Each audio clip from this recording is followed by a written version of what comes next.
देखो, सेना में इसलिए नहीं था कि मैं भारतीय वायुसेना में जाऊं, कोई भी सेना में जाना है और सेना में जाकर भी मेरे को 5 और 6 साल काम करना है, ऐसा एक मन था जिंदगी में। लगातार 5-6 साल के बाद अब तो बहुत अच्छा मौका मिल गया कि वो 5 साल की उन्होंने अभी वीर, क्या नाम है अपने, अग्निवीर हो गए। यदि उस जमाने में होता था तो पता नहीं हम कितने लोग दोस्त उसमें चले जाते थे। क्योंकि एक होता है कि जिंदगी एक पार्टिकुलर जगह पर रोजगार और कमाने के लिए नहीं बनी, जिंदगी कुछ करने के लिए बनी है। और एक जगह फिक्स हो गए तो आगे फिर करनी नहीं बनता आपका काम। तो ऐसा मन था कि 5-6 साल जाऊं, मगर लोगों ने कहा कि आपको 18-19 साल के बॉन्ड पे दस्तखत करने होंगे, तो 5-6 साल में छूट नहीं पाओगे। एक वो डर कि 19 साल के बाद तो फिर क्या होगा, सारी जिंदगी चली गई वो तो अच्छे दिन, और 5-6 साल का होता नहीं। बट एनी हाउ मन कहा कि किसी तरह मैं 5-6 साल के बाद निकल जाऊंगा, जो भी होगा साधन देख लेंगे वहाँ पर। भारतीय वायुसेना में भर्ती होगा। गाँव में रहने वाला आदमी था जिसने कभी ज़िंदगी में इंग्लिश में पानी को वाटर नहीं बोला। कोई बोल भी दिया करते ना तो लोग हंसा करते, बोला ये देखो ये बड़ा अंग्रेज आ गया। तो कभी बोला है नहीं। चप्पल, एक बात 2 बादी वाली चप्पल, पटे का पजामा, जैसे गांव में रहते हैं ऐसे मोहन में पले। पिताजी के पास छोटा मोटा किराने की शॉप होती थी।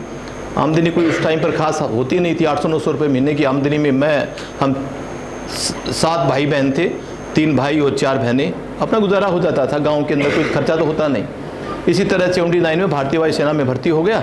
भर्ती होने के बाद जो 14-15 महीने की ट्रेनिंग थी MTI ताम्रम, तो MTI ताम्रम में वहाँ भी एक 542 इस तरह के हमारे वो थे, इनटेक बोलते हैं, विद्यार्थी जो पास होकर निकले थे। मतलब वो पास, उन्होंने एयरफोर्स में जाना ही है, वो एयरफोर्स में भर्ती हो गए थे।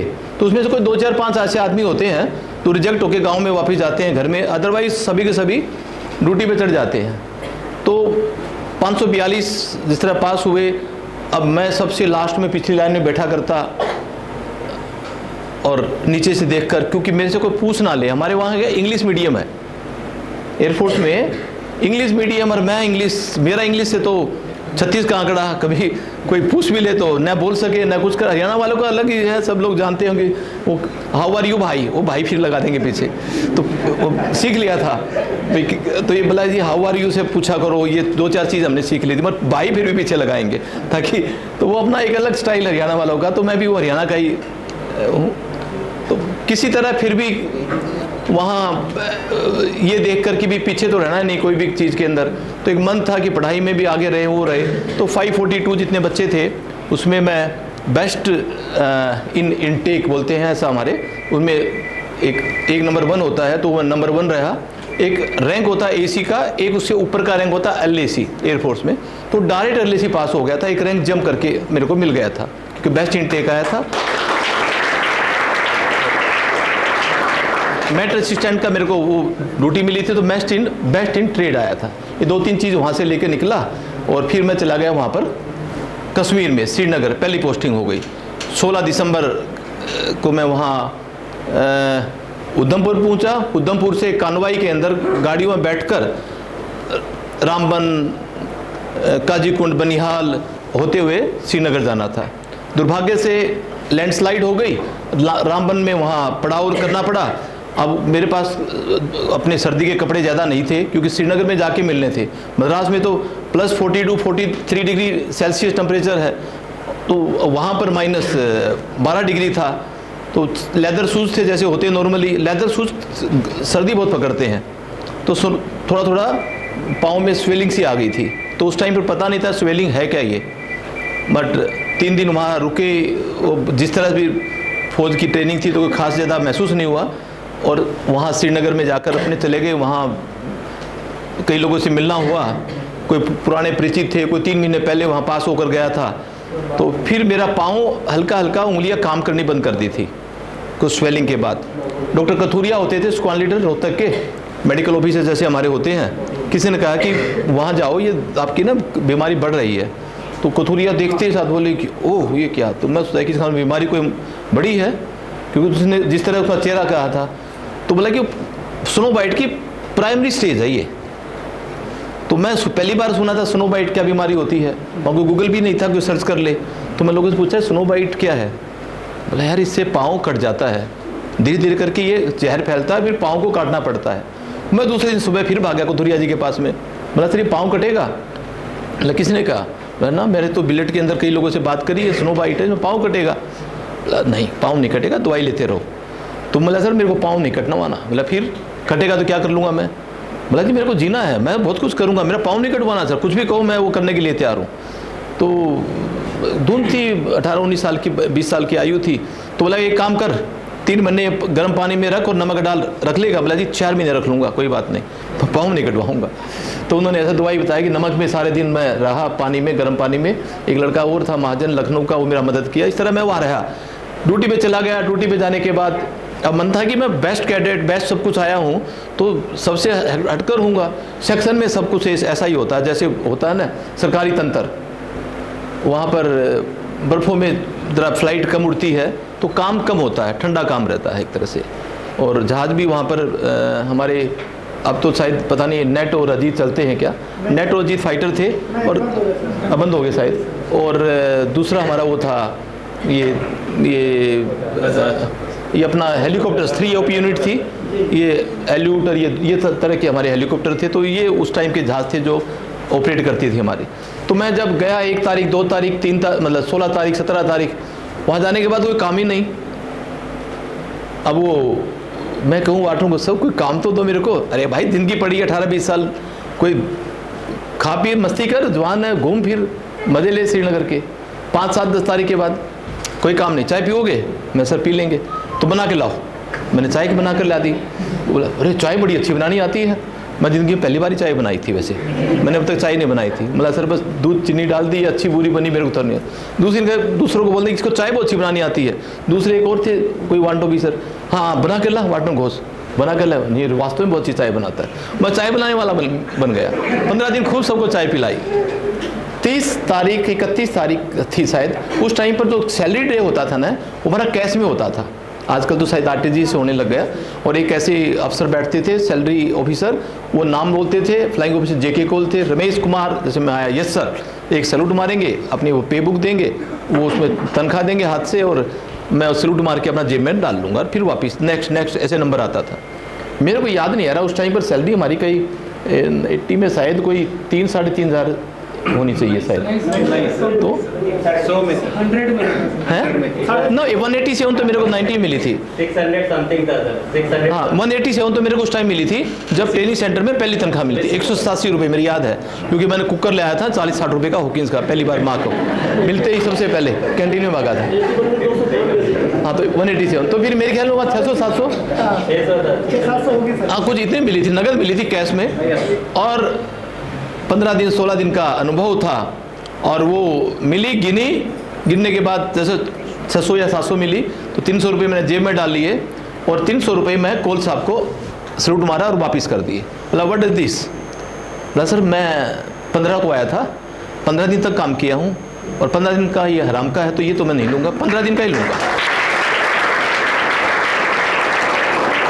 जो क्यू में खड़े थे सब चुप एकदम, जैसे कोई हवा निकल गई, क्योंकि इट इज़ ऑफेंस। आप अपने किसी सीनियर का डिसोबे करना डिफेंस में, आइदर रॉन्ग और right, you don't have right to say ask. बोला कि ये, बोला कि फ्लाइंग ऑफिस के पता है ये ऑफेंस है। मतलब सर आई नो, बट उस ऑफेंस से छोटा ऑफेंस है जो मेरा ज़मीर अलाउ नहीं करता, क्योंकि मेरे को कल से काम दे दो, मैं ठोक कर पैसे लूँगा, पर जब तक नहीं दोगे, चाय वाला है तो मैं पैसे नहीं लूँगा। तो उसने कहा कि देखो आप दे दो, मैं चार्जशीट रेज करनी पड़ेगी, you what ever you like. ठीक है, मैं 300 छोड़ाया, 300 लेकर आ गया, मेरी चार्जशीट रेज हो गई। SK निगम विंग कमांडर के पास पेशी पड़ी, चार्ज पढ़ के सुनाया। यंग जेंटलमैन ठीक है चार्ज? बोला सर इनके हिसाब से ठीक होगा, मेरे हिसाब से कोई ठीक नहीं है। बोला क्यों ठीक नहीं है? कि बोले मैंने काम ही नहीं किया, जितना काम उतना दाम, हराम का तो लेना नहीं। तो बोला क्यों नहीं काम किया? बोला जी आप वांट ऑफ घोष से पूछो, उनसे पूछो, चाय वाला बना रखा है, चाय वाला तो मैं था नहीं। तो उसने कहा कि कोल साहब आप जाइए। तो मेरे पूछा बात क्या है? मैंने बताया सर कुछ काम नहीं है। मैं सोचा कि क्या क्या करूँगा एयरफोर्स के अंदर, मेरा एक बड़ा लक्ष्य था, मेरा एक अपना मन में था। और ये बड़ा खुश हुआ, चार्जशीट को किया कि कल से वार्ड ऑफिस घोष को बुलाया कि कल से ये मेरे कैबिन में डिप्टी SO की तरह ये काम करेगा। और 15 साल का एक व्यक्ति SO बनता है, 15 साल की सर्विस का SO बनता है ना सर, और मैं 15 दिन की सर्विस का SO बन गया।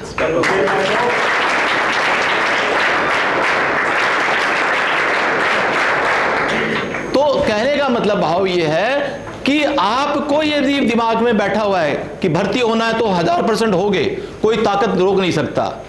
आपको वहां जाकर कहना है कि मेरे को बेस्ट कैडेट आना है, केवल मन में ठानना है। उसके बाद होमवर्क भी करना पड़ेगा, ये नहीं कि एक मन में ठान लिया बस वो हो जाएगा। होमवर्क का मतलब वेल प्लान, कि करना क्या है।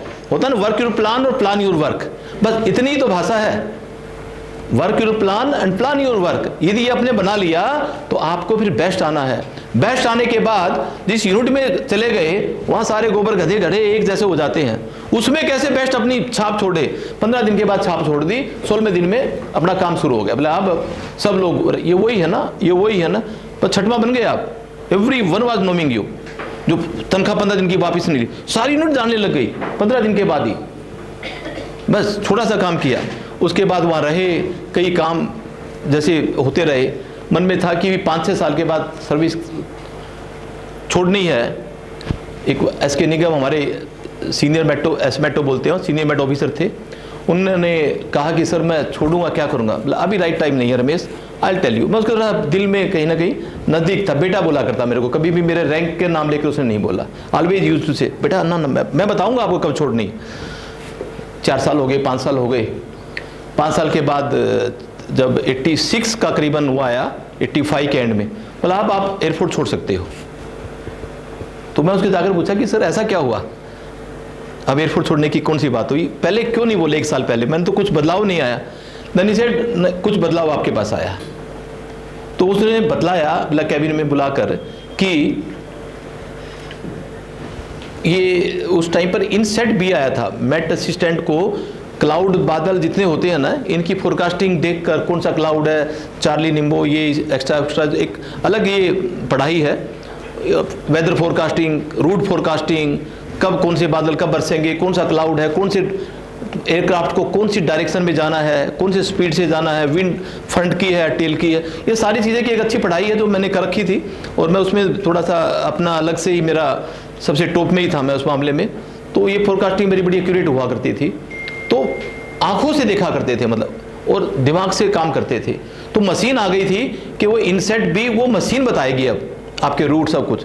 बड़े खुश हो कि रात के 2 बजे 2:30 बजे आंख फाड़ फाड़ के देख रहे हैं कि मशीन आ गई, तो ये हमारा आधा बाहर कम हो जाएगा। तो एक ट्रक आया सिविल का, और जो हमारा सेक्शन था उसके नीचे मशीन रखी और वो चला गया। और रात को मैं 2:30 जब सेक्शन से वापस आ रहा था तो एकदम खुशी हुई कि यार ये तो मशीन रख गए।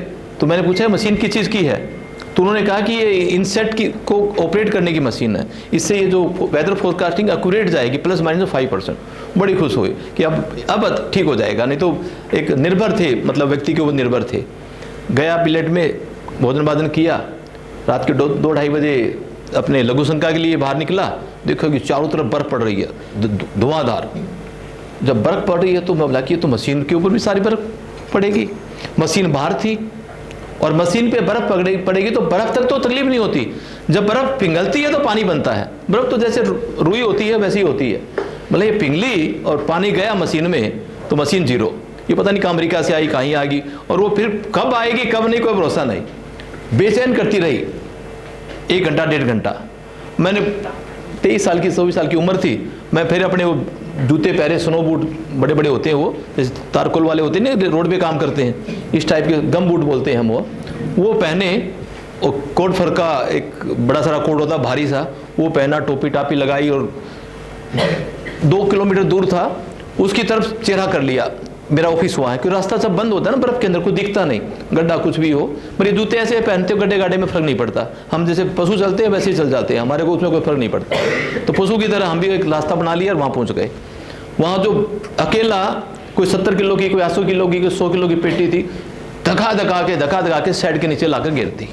It took approximately more than half an hour, but ultimately I am happy क्योंकि at least I could do it. और उसके बाद मैं वापस मेरे सेक्शन में आया, सोया, मेरे मतलब रूम में आया, और सुबह ब्रेकफास्ट करके, सुबह ड्यूटी थी मेरी 7:30, फिर पहुंच गया। तो हमारा एक वार्ड ऑफिस राव थे जिसके जिम्मेवारी थी कि इनका रख रखाव करना। वो 10 मिनट पहले आए थे, उसको पता था कि बर्फ पड़ी हुई है, क्या करूं, तो हटा दूंगा बर्फ। तो 10 मिनट पहले आए, उसने देखा कि सारा सामान कौन रोबोट आ गया, कौन हो गया, ऐसा तो डिफेंस में होता ही नहीं। तो मैं भी वहाँ पहुँचा, good morning sir, good morning. वो बोला कि हाँ गुड मॉर्निंग गुड मॉर्निंग, मतलब वो सीरियस सा था। बोला सर वो रात को मेरा बड़ा बेचैन था तो मैं आकर रख, कौन वो, यू यस यस, मैं रख के गया। वो एकदम अचंभा सा हो गया, यार ये इसको कोई कहा भी नहीं गया और इसने रख दी। तो उन्होंने अपने बुलाया, कहा कि मीट मी। तो मैं मिलने गया, क्या मन में आई? मैं सर बस मन में कुछ भी नहीं आई, ऐसा दिल किया। उसने फिर एस के निगम साहब को भी कहा, तो एस के निगम ने बुलाकर मेरे को शाबाशी दी। उसने फिर उसके बाद कहा कि अब तुम एयरपोर्ट छोड़ सकते हो। बोला क्यों? क्योंकि अब तुम्हारे पास डिग्री मलकाना हो गई। मलकाना एक उर्दू का लफ्ज है, मलकियत, ओनरशिप। ओनरशिप समझते हो ना? तो एक डिग्री एमबीए मिलेगी यहाँ, एक डिग्री आपको एकेडमी की जो देंगे श्रीमान दुबे जी, अमित जी, वो मिलेगी। और एक डिग्री होती है ओनरशिप की, एक यानी कि डिग्री मलकियत, मालिक की डिग्री। किसी भी इंस्टीट्यूट में जाओगे तो आपको सब डिग्री मिल जाएगी, marketing, MBA HR, MBA finance, MBA so and so. किसी इंस्टीट्यूट में डिग्री मलकियत की कोई देता है क्या? है नहीं, मगर एयरफोर्स में मिलती है, वो मेरे को मिली क्योंकि मैं वो काम किया जो मालिक नहीं करते हैं। मैं बोला कि मेरे को ये कौन सी डिग्री है, मेरे भी समझ में नहीं आया। तो निगम साहब ने कहा कि आप मान लो एक बहुत बड़ी शोरूम है और एक आपका घर है, तो शोरूम के अंदर आप कोई मैनेजर नौकरी करता है, एक मालिक है वहाँ का, और गार्ड का फोन आता है कि भाई आपके शोरूम में ये कि पानी भर गया। तो मैनेजर को फोन किया तो बोले यार क्या है, कितना भरा? बोला नहीं नीचे नीचे भरा, ऊपर तो नहीं चढ़ा ना। बोला नहीं चढ़ा, मैं 15-20 मिनट सुबह आके इसको कर दूंगा बंद, तो चिंता मत कर। बोला जी सारे एसी पंखे भी खुले हैं, कोई बात नहीं खुले रहने दो, मैं 15-20 मिनट पे आके कर लूंगा। उसको नुकसान से मतलब नहीं है कि मालिक से आने से पहले मैं बंद कर दूंगा, कोई देखेगा नहीं। तो गार्ड को बोले तो सो आराम से, अब रात को 2-2:30 बजे मेरे को तंग मत कर। उसने सोचा कि पता नहीं क्या हो, उसने मालिक को भी फोन कर दिया। उसने कहा सर ऐसा हो रहा है। बोला अच्छा ऐसा हो रहा है। उसने गाड़ी निकाली, शोरूम तक गया 12 किलोमीटर, पंखे लाइट बंद करे, पानी सारा जहाँ बाहर निकाला, फिर वापिस आया। तो जाने वाला कौन था? नहीं जाने वाला कौन था? तो मैं वहां पर गया और वो जो काम किया तो मैं क्या बन गया? तो मेरे पास डिग्री मालिक आएगी ना। तो उसने कहा कि तुम मालिक की डिग्री हो, अब मालिक बनने का हक रखते हो। जिसके पास मलकियत की डिग्री नहीं होती वो काम छोड़कर यदि काम करेगा तो वो फेल हो जाएगा रमेश जी, इसलिए मैंने आपको नहीं कहा था। अब आपके पास डिग्री मलकियत आ गई, अब you can move and enjoy. तो साहब उस दिन के बाद मैंने अब डिग्री मलकियत आ गई और उस दिन एयरपोर्ट छोड़ दी, चला गया एयरपोर्ट छोड़कर। बोले क्या करोगे? मैं कुछ नहीं करूंगा। क्या करूंगा पता नहीं, कोई एम नहीं, कोई भाव नहीं कि करूंगा क्या, पर करूंगा अच्छा, बेटर करूंगा, क्योंकि डिग्री है ना मेरे पास। आप डिग्री के पास तो घमंड होता है ना, आपके पास ये डिग्री है, तो वो डिग्री मेरे पास आ गई थी। तो ऐसे कर कर एयरफोर्स छोड़ने का मौका मिला। वहां भी एक अलग हुआ, जब भारतीय वायुसेना छूटी, शायद अमित जी को इनको वो हिस्ट्री कहीं किताबें पढ़ी होगी तो पता लगता है, या एयरफोर्स का कोई मेरे साथ का कुली कोई मिला होगा। क्योंकि जब भारतीय वायुसेना छोड़ रहा था तो उस टाइम पर मेरे पास मेरी पूरी जिंदगी की सेविंग 6-7 साल की, क्योंकि मैं घर में पैसे कम भेजता था, क्योंकि पिताजी को उनको जरूरत नहीं होते थे, जाता था साथ में, जब लेके चला गया लेके गया, अदरवाइज सब जमा होते थे। वो 44,000 रुपए की राशि पूरी जिंदगी भर की लाइफ सेविंग मेरे पास इकट्ठी हो रही थी। विदाई के टाइम पर सब लोग 15-20 लोग, फेयरवेल पार्टी हो ही जाती है, सबको पता है। वहाँ थोड़ी भावहीन होती है कि अच्छा था ये, बढ़िया काम करता था, साल भर से ना को उम्र, उस दिन रात सब लोग अच्छा बताते हैं। इतना बड़ा हाँ। तो मेरी भी कहीं ना कहीं मीठी मीठी बड़ाई हो रही थी। तो एक काम किया मैंने कि एक टोपी, एक वह 24 इंची लाल कलर की है सूटकेस, अभी मेरे पास रखी हुई है, VIP की, जो कैंटीन से ली थी, और एक वर्दी की जोड़ी, 1-2 कपड़े की जोड़ी, एक जूते, एक बेल्ट, वो लेकर एक टिकट अप टू हैदराबाद तक की ट्रेन की टिकट वो लेकर, और बाकी 43,000 जो भी रुपए थे, मैंने कहा कि हमें उस टाइम पर होता है, अब भी होता होगा पता नहीं, एक PSI फंड होता था हमारा, तो वार विडो के लिए जाता है वो फंड, ऐसा मतलब मानना है। तो मतलब ये मेरा 43,000 रुपये आप वार विडो के फंड में डाल दोगे। मैं कहा कि नो वाई। तो अंग्रेजी में 1-2 बार गालियाँ दी, bloody well you know that, क्या करोगे बाहर जाकर? मैं जी कुछ भी नहीं करूँगा, बहुत अच्छा करूँगा। तो नहीं नहीं 1000 दो 500 दो, ये नहीं ले सकते। मैं बोला कि लेना पड़ेगा, ये मेरा डोमेन है, ये आप ना नहीं कह सकते। 1 दूँ या 100 दूँ या 1000 दूँ। तो लास्ट में मैं जिद्दी वाला आदमी था, तो देकर वहाँ से विदाई हुई। वो मेरी FDR थी, फिक्स्ड डिपॉजिट एक तरह से मानो, और वो बाहर जाने के बाद वो FDR कैश हुई है, मैंने कुछ नहीं किया। That's all. जो आज मैं खड़ा हूँ वो FDR मैच्योर हुई है, मैंने कुछ नहीं किया। आकर अपना काम शुरू कर दिया। हैदराबाद में पिताजी रहते थे, और अब करूं क्या, 1 रुपया पास नहीं। जब वो रेलवे स्टेशन से घर पर आया, 9 रुपये ऑटो के लगे। अब मेरे पास तो ऑटो के पैसे भी नहीं थे, सब दे दाकर खाली एकदम कहते हैं नंगा होकर आया था। तो माँ को बोला कि वो जरा एक बार पैसे दो ऑटो को देने। माँ ने भाग कर दिए कि थोड़ा पैसे तो लाया ही होगा ना, आज नहीं तो कल दे देगा। वो कुछ दिन के बाद देख रही कुछ भी पैसे निकाल कर नहीं दे रहा। तो मैं लगे मैं बहुत कुछ दूंगा, चिंता मत करो, मेरे पास बहुत कुछ है। बोला ना ना कोई परवाह नहीं, बस पूछ रहे हैं तेरे को सब ठीक है ना? बोला हाँ सब ठीक है, कोई ऐसी बात ही नहीं है। अब मैं खाली बेरोजगार, मन में कॉन्फिडेंस ये कि मैं काम करूंगा। अचानक मेरा जो विंग कमांडर निगम के नीचे डिप्टी एस मेट्रो, जो डिप्टी मेट्रो था, metro officers mister Subhash Gupta, SC Gupta, वो AFA में आ गए थे एकेडमी में डुंडीगल में। उसकी पत्नी भी उस टाइम पर फेयरवेल में थी। वो भी कहती है लड़का बहुत अच्छा है। ये मतलब थोड़ा सा ना, जब आप कोई इस टाइप का काम करोगे तो थोड़ा दिल में कहीं ना कहीं जगह छोड़ के आओगे। ये देखो अपनी पूरी जिंदगी की कमाई देकर आ गया, ऐसा उनके दिमाग में था। और वो हैदराबाद में रहता है, तो उससे मिलो ना एक बारी, let us have dinner together. उन्होंने पता नहीं कैसे ढूंढा कैसे नहीं, और वो मेरे घर तक एक चिट्ठी पहुंची, और मैं भाग कर गया, सुभाष गुप्ता जी आप आ गए। और बोला कि भाई अब तो एकेडमी मेरे घर से 42 किलोमीटर, 42 किलोमीटर। अब 42 किलोमीटर जाने के लिए मैंने पूछा कि कैसे जाऊं। वो सिकंदराबाद स्टेशन है हमारा, वहाँ से बस जाती है बेगमपेट उधर से। तो अब मैं छोटा भाई को बोला, बोला तेरा स्कूटर दे देगा? कि बोला स्कूटर दे दूंगा, तेल तेरा भाई। अब तेल के पैसे मेरे पास नहीं है, 42 किलोमीटर जाना, 42 किलोमीटर आना, 84 किलोमीटर, मतलब तेल के पैसे तो मेरे पास नहीं है। और मैं बेरोजगार था तो मेरे पास पैसे थे भी नहीं।